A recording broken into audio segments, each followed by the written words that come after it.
é dono do mundo hoje, não quem sabe, mas quem aprende. Porque quem sabe, sabe conhecimentos obsoletos, que não funcionam mais no mundo de hoje. Aquilo que o seu avô e o seu bisavô teve sucesso, não se aplica mais ao mundo de hoje.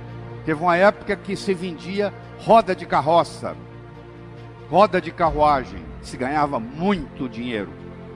Hoje, a não ser que você venda pneu, porque roda de carruagem até o museu já tem, você não vai ganhar nada.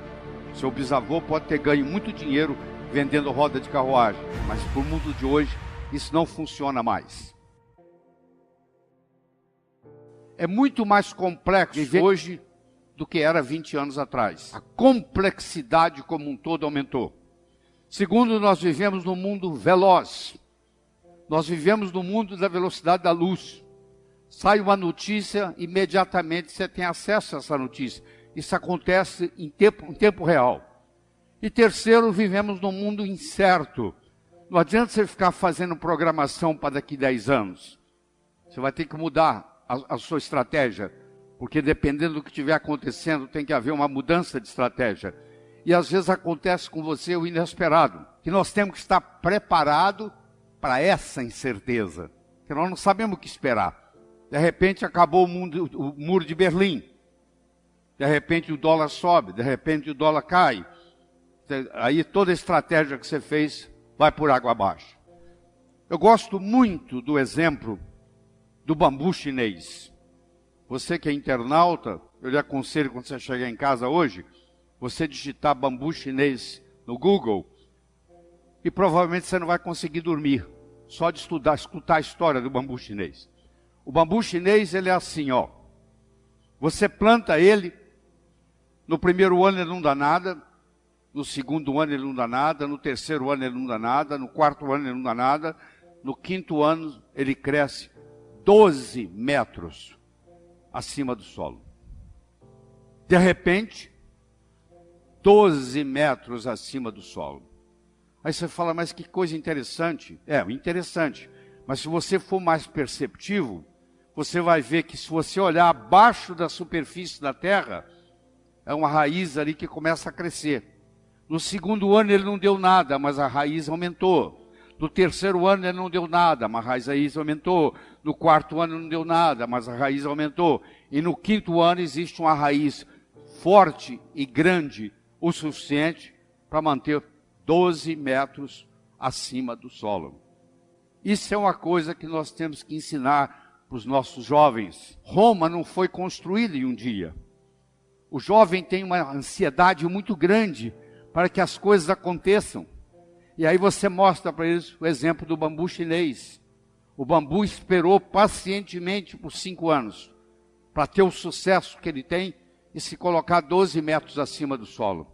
Isso aqui é uma carta mostrando, é um documento mostrando, eu vou traduzir depois para vocês em português.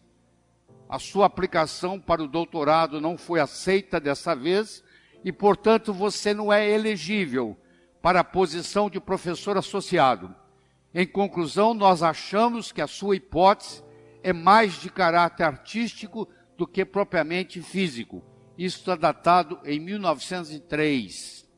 Foi quando Albert Einstein tentou ser professor na Suíça. E isso que ele recebeu. E ele é considerado pela maioria o homem mais inteligente que viveu no século XX. Que o que distingue o profissional do amador é persistência e paciência. O amanhecer só vem depois da noite toda ter passado. E nunca deixa aquilo que você não pode fazer atrapalhar aquilo que você pode fazer. Ah, eu não posso fazer isso, eu não posso fazer aquilo, eu não posso fazer aquilo. Não estou perguntando o que você não pode. Eu quero saber o que você pode fazer na situação que você está, com o conhecimento que você tem. Tem que começar de algum lugar. Você não pode ficar esperando ser super para começar. Você começa e o melhor dos mestres é o próprio universo. Nada ensina melhor do que a sua própria experiência. Claro que se você aproveitar a experiência alheia, encurta o processo de aprendizado. E hoje, mais do que nunca, há uma grande necessidade do autodidatismo, que é você aprender por conta própria. Porque se você depende de um mestre para lhe ensinar, você só chega onde o seu mestre chegou. Se você aprende a aprender sozinho, que é uma coisa simples de fazer, é só começar, o céu é o limite. O seu limite vai ser o seu potencial. E nem todo mundo nasce com o mesmo potencial. Mas para isso acontecer, nós temos que ter a mente aberta. Porque a nossa mente é igual paraquedas. Só funciona aberto. Houve uma época que a terra era chata. Acreditava-se que o navio ia viajar nos mares e que chegava uma hora que ele caía no final do mundo. A maioria mudava e não voltavam. E aí acreditava-se que morreu porque caiu no final do mundo. Quando foi trazido o conceito de que o mundo era redondo, hoje você pode fazer uma viagem de volta ao mundo, no mundo redondo. Quando o paradigma mudou do mundo plano para o mundo redondo, as possibilidades se multiplicaram. Aquilo que é impossível na sua vida, hoje, é impossível no paradigma que você está vivendo. Se você mudar o paradigma, as possibilidades se multiplicam. Toda vez que você tiver alguma coisa que você achar que é impossível, ela é impossível no paradigma que você vive.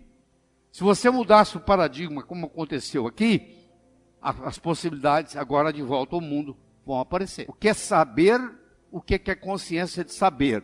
Eu não sei e não sei que não sei. Quer dizer, eu tenho uma coisa que eu não sei fazer, mas eu não sei que eu não sei fazer essa coisa. Esse é o primeiro degrau. O segundo degrau, eu sei que eu não sei. O terceiro degrau, eu sei, mas eu não sei que eu sei. Se você sabe, mas não sabe que sabe, é como você não soubesse. É a pessoa que com 75 anos de idade descobre que ela é uma grande pintora. Ela sabia, mas não sabia que sabia. Se você tem uma habilidade, mas se você não sabe que você tem essa habilidade, é como se você não soubesse. E finalmente nós temos o quarto, que você sabe e você está consciente que você sabe o que você sabe. E isso é muito importante. E isso tem que ter a ver com a sua competência de ação, não com o seu acúmulo de informação. Se você vai no aeroporto de Guarulhos, entra num Airbus que está fazendo São Paulo, Nova York, e o comissário de bordo diz assim: senhoras e senhores, o indivíduo que está sentado na cabine do piloto não é piloto, mas ele tem muitas opiniões de como pilotar um avião. Você ficaria na aeronave? Não. Você não quer saber quem leu livros ou quem tem opiniões de como pilotar um avião. Você quer saber quem é que decola, voa e aterriza são e salvo em Nova York. Isso se chama competência de ação. O que nós deveríamos estar fornecendo para os nossos alunos não é o conhecimento abstrato, porque esse entra num ouvido e sai no outro. Você que já se formou há mais de 10 anos, se eu trouxer você de volta para a sua faculdade e der para você a mesma última prova que você fez quando graduando, eu te garanto que você não tira metade da nota que você tirou naquela época.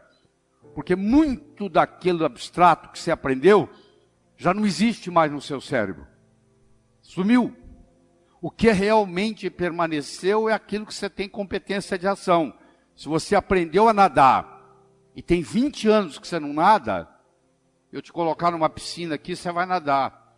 Se você aprendeu a andar de bicicleta há 30 anos atrás, e você não anda de bicicleta há mais de 20 anos, eu vou lhe trazer uma bicicleta e em poucos minutos você vai estar andando.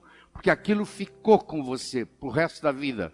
Aquilo traduz em competência de ação. Então as coisas acontecem na vida quando nós combinamos a motivação com a estratégia, com a oportunidade. É um indivíduo atravessando um cabo de aço de um prédio para o outro.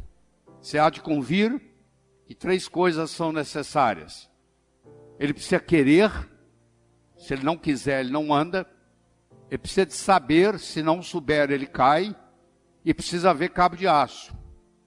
O querer é a motivação. O saber é a estratégia. E o cabo de aço, propriamente dito, é a oportunidade. Eu posso querer ganhar dinheiro, eu posso saber ganhar dinheiro, mas eu nunca tive a oportunidade para mostrar isso. Não vai acontecer. E a oportunidade na nossa vida, ela aparece de duas formas. Ou você corre atrás dela, ou ela vem fantasiada de problema e chega até você. Então, se você gosta de resolver problema, por trás de cada problema existe uma oportunidade. Em 1975, era uma sexta-feira, o telefone tocou de um hotel e eles me disseram que lá tinha um hóspede que não falava português direito, que estava com dor no peito e suando frio. Se eu podia ir lá como cardiologista. Eu disse que eu estava saindo para um final de semana longo, que chamasse outro. E ele disse, eu já chamei 2 médicos e eles falaram a mesma coisa. Falei, tá bom, estou indo. Eu levei ele para o hospital, ele me pergunta assim, você conhece meu filho? Eu falei, quem é seu filho? O meu filho é o chefe de cardiologia de Harvard. O nome dele é Peter Marocco. Eu falei, eu não conheço o seu filho pessoalmente, mas eu conheço os livros dele, os trabalhos, e eu estudo pelos trabalhos do seu filho. 48 horas depois, o filho dele saiu de Boston e veio para ajudar a cuidar do pai. E eu vou encurtar a história, e eu terminei em Harvard. Não pelo mérito, mas pela oportunidade que a vida me deu. Naquele dia, quando eu fui chamado, ninguém falou para mim que eu ia atender o pai do chefe de cardiologia de Harvard, que depois ele viria ao Brasil e que eu acabaria sendo convidado para ir para lá. Não. Eu fiquei sabendo que eu ia atender alguém. Olha que interessante, a oportunidade, ela vem fantasiada de problemas. Por trás do problema existe a oportunidade esperando. Isso tem que ser ensinado a aprender a gostar de problemas. Porque os problemas são os nossos melhores amigos. Eles que nos fazem crescer. Nós temos que estar aberto para essa perspectiva. Porque tudo o que acontece de importante na sua vida aparece num ângulo de 90 graus. Se eu perguntasse para você quais foram as 3 melhores coisas que aconteceram na sua vida até hoje, eu lhe garanto que pelo menos 2 das 3 não foram programadas. Você não levantou, acordou um dia e diz, hoje eu vou conhecer alguém, que eu vou começar a namorar, que eu vou me apaixonar, que eu vou me casar. Não foi assim. Você foi em algum lugar, você conheceu alguém, você namorou, se apaixonou, casou. Olha que interessante. A vida nos surpreende. Você tem que estar aberto para essa perspectiva. Porque as coisas importantes na vida acontecem num ângulo de 90. A importância da meta não é atingi-la. A meta nos ajuda a nos colocar em movimento. E nesse processo de movimento, num ângulo de 90 graus, coisas muito mais importantes vão ocorrer. Eu gostaria de terminar com uma história. Era uma vez um escritor que vivia à beira-mar. Ele tinha por costume caminhar na praia de manhã, e à tarde e à noite ele escrevia. Uma manhã caminhando na praia, ele avistou um jovem que dançava na areia. Aquilo despertou a curiosidade dele. Ele se aproximou e perguntou para o jovem, o que você está fazendo, jovem? Está dançando? Ele falou, não, eu estou jogando estrelas do mar de volta ao oceano. A maré está baixa, o sol está quente, e essas estrelas do mar estão morrendo desidratadas na areia. Eu estou jogando-as de volta ao oceano. O escritor olhou para o jovem e disse, será que você não entende, jovem? Existem centenas e centenas e centenas de quilômetros de praia. Existem centenas de milhares de estrelas do mar na areia. Você jogar uma ou outra de volta ao oceano não vai fazer nenhuma diferença no total. O jovem foi lá, pegou uma estrela do mar, jogou no oceano, olhou para o escritor e disse, para essa eu fiz diferença. Na manhã seguinte ele se juntou ao jovem e os dois juntos começaram a jogar estrelas do mar de volta ao oceano. Eu não sei qual o impacto que essa nossa conversa de 1 hora e pouco vai ter em você. Mas eu vou dizer uma coisa. Se fizer diferença para um de vocês, eu já me dou por satisfeito. Muito obrigado.